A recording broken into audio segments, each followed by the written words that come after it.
বলেন। আচ্ছা আমি দাদা আসছি কলকাতা থেকে।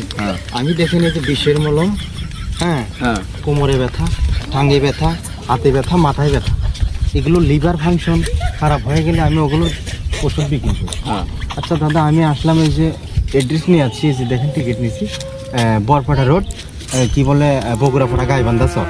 এটা দাদা আমি চিনতেছি না, একজন লোক বলে দিল যে এখানে বলে কোন জায়গায় বলে এই বগুড়াপাড়া গাইবান্ধা চক, আমি তো চিনতেছি না কোন দিকে হবে। আপনি সরেন, আমি নিয়ে যাচ্ছি। আমাকে একটু দিয়ে আসেন, হেল্প করে।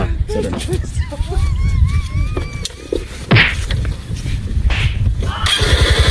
এইদিকে নাকি?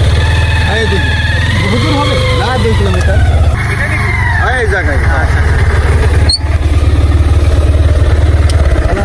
দাদা ধন্যবাদ ধন্যবাদ ধন্যবাদ, আমি জায়গা পেয়ে গেছি। এটাই আমি এসেছিলাম যাবার এসেছিলাম, বহুত ওষুধ বিক্রি হচ্ছে আপনাদের জায়গা, যে এত উন্নত জায়গা, বহুত ভালো হয়ে গেছে। আমি আবার আসলাম দাদা। ঠিক আছে যান, ঠিক আছে আসি। হ্যাঁ হ্যাঁ হ্যাঁ ঠিক আছে, জান তো হয়ে গেল।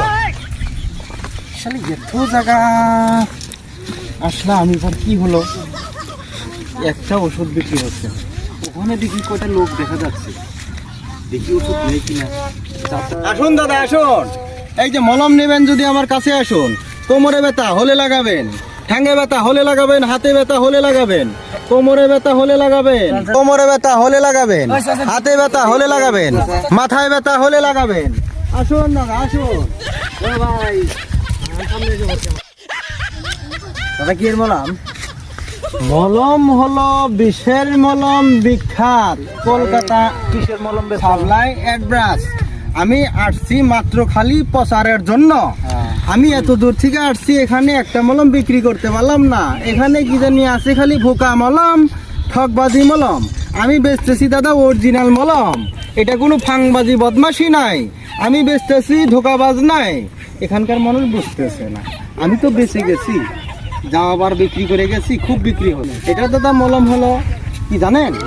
কোমরে ব্যথা হলে লাগাবেন, ঠ্যাঙ্গে ব্যথা হলে লাগাবেন। দেখেন ঠ্যাঙ্গে ব্যথা এভাবে হাঁটতেছে, এভাবে হাঁটতেছে। কোমরে ব্যথা বসলে আর উঠতে বাবারে মারে বলতেছে। মাথায় ব্যথা ঢেস করে শুয়ে আছে, বাবারে মারে করে শিক্ষার বাড়তেছে।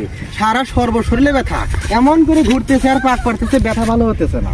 দাদা এখানে কি কোনো বিক্রি করার জায়গা আছে? ভালো আছে, ওই যে ওই গ্রামটা দেখা যাচ্ছে যে ওখানে, ওখানে যে লোকজন বসে আছে, গ্রাম অঞ্চল বড় হবে।